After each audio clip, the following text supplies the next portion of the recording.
Assalamualaikum warahmatullahi wabarakatuh. Jumpa lagi di podcast TV Masumi. Saya Al-Mizan Ulfa, sering dipanggil Kang Mizan.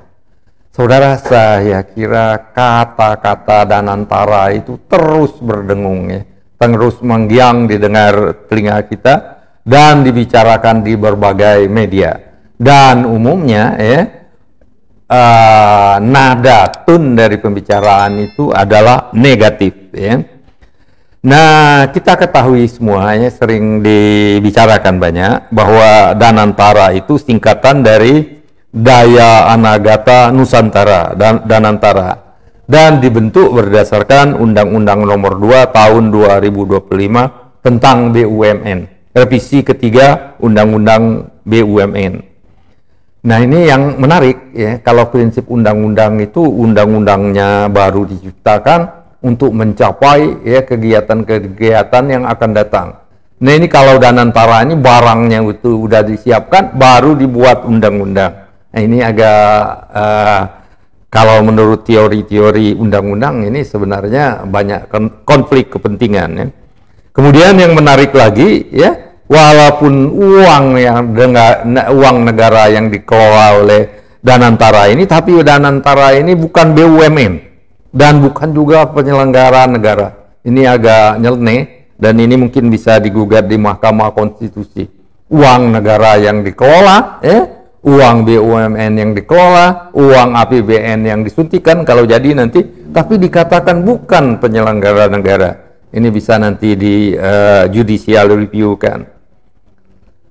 Nah, kalau kita ngelihat ini, tujuan pokok dari Danantara itu ya adalah mengelola kegiatan operasional BUMN dan mengelola investasi portofolio BUMN. Dan ini sering disamakan bahwa Danantara ini kurang lebih sama dengan Temasek dan Khazanah di Malaysia, Temasek di Singapura. Tapi sebenarnya ya, Temasek di Singapura itu dilaksanakan sesuai dengan prinsip-prinsip bernegara yang baik.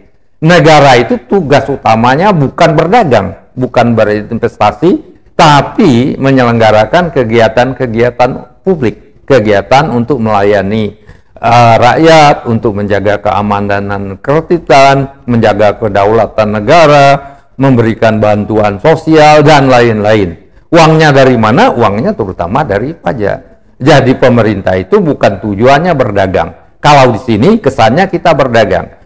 Memang itu Malaysia, Singapura dan Malaysia melaksanakan pemerintahnya berdagang juga, melakukan investasi. Tapi mereka itu berinvestasi sesudah negaranya itu melaksanakan hal-hal pokok, beruntung, ya, punya untung, kuat negaranya, keuangan negaranya kuat, ya, anggaran pendapatan negaranya, national budgetnya itu APBN mereka masing-masing surplus. Nah, jadi surplus ini dari dibiarkan nganggur di negara, lebih baik dikelola. Nah, kalau kita sebaliknya, utang banyak, ya, utang sangat besar, untuk tahun ini saja, kewajiban untuk membayar jatuh tempo itu sekitar 800 triliun, dan membayar bunga dan cicilannya ada sudah 500 triliun. Jadi, kondisi kita jauh berbeda dengan kondisi baik Temasek maupun Khazanah waktu didirikan. Kita ini dalam keadaan susah tapi mau berusaha ya. Nah, ini yang sangat berisiko benar ya. Kemudian kalau kita lihat secara umum ya, dari mana Danantara ini dapat uang? Dapat modal. Pertama, kalau menurut undang-undang ini itu dapat dari laba dan dividen BUMN. Kemudian dari sekuritisasi aset BUMN. Maksudnya menggadaikan ya, aset-aset BUMN itu dijadikan jaminan untuk menerbitkan utang atau saham dan lain sebagainya. Dan yang ketiga, ya, penyertaan modal pemerintah. Pemerintah menyertakan modal kepada Danantara yang katanya bukan BUMN dan bukan penyelenggara negara. Jadi pemerintah itu menginjeksi dana kepada Danantara dan tidak boleh diaudit oleh BPK, oleh BPKP dan lain-lainnya. Ini sangat aneh sekali ya. Jadi kegiatan Danantara ini ya menggunakan uang negara yang susah dan macam-macam lagi. Nah ini untuk selain dari ini tadi ya masalah kesulitan keuangan negara ini kita ini ya itu keseimbangan primer kita ya untuk membelanjai kegiatan operasional negara ya bayar gaji pegawai negeri, sipil, Polri, dosen, guru dan lain-lain ya melakukan pelayanan umum itu lebih besar dari penerimaan negara. Artinya ya keseimbangan primer kita itu negatif.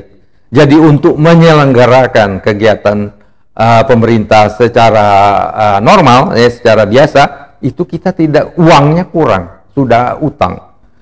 Artinya apa ya? Artinya itu direncanakan ya efisiensi yang digembor-gemborkan oleh Presiden Prabowo sekitar 307 triliun itu, dan jika digunakan untuk Danantara, uang Danantara itu dapat dari utang. Ini sangat salah sekali ya. Uang-uang badan pengelola dana investasi pemerintah ini itu sangat tidak pas kalau digunakan dari utang, karena utang itu harus bayar bunganya. Yang diutangnya itu uangnya, labanya dari Danantara ini belum begitu pasti, tapi beban bunga dan cicilannya sudah membebani negara. Dan kemudian lagi ya, dana dari Danantara ini adalah dengan cara menggadaikan aset APBN, sekuritisasi. Nah ini sangat berbahaya. Kalau default ya atau gagal, usahanya gagal, aset-aset BUMN ini akan pindah. Kalau yang belinya banyak sekuritisasi ini orang-orang Cina dari Tiongkok itu mereka banyak uang, aset-aset BUMN kita ini akan pindah oleh orang-orang Cina. Jadi sangat berbahaya sekali ya Danantara ini. Jadi yang perlu kita teriakkan ya dan teriakkan bersama-sama bahwa Danantara ini jangan menerima suntikan dana efisiensi APBN yang sekitar 307 triliun kalau disuntikkan semua. Dan kemudian Danantara ini dilarang menggadaikan aset-aset BUMN untuk modalnya. Demikian saya kira pesan yang sangat penting. Dan yang ini perlu kita gaungkan. Kalau tidak, kita akan sangat sedih sekali ya. Kalau Danantara ini tidak berjalan baik, efisiensi APBN ini yang sebenarnya akan mendorong ini pertumbuhan ekonomi, kegiatan ekonomi malah dialihkan ke Danantara yang katanya untuk membiayai pertambangan itu tidak langsung sampai ke rakyat. Dan sekali lagi, kalau aset-aset BUMN ini digadaikan oleh Danantara, kalau ya kita tidak tahu pasti ya gitu, karena resikonya sangat besar, aset-aset ini akan dimiliki oleh asing dan asing. Demikian pemirsa, mudah-mudahan bermanfaat bagi kita semua. Wabillahi taufiq wal hidayah. Wassalamualaikum warahmatullahi wabarakatuh.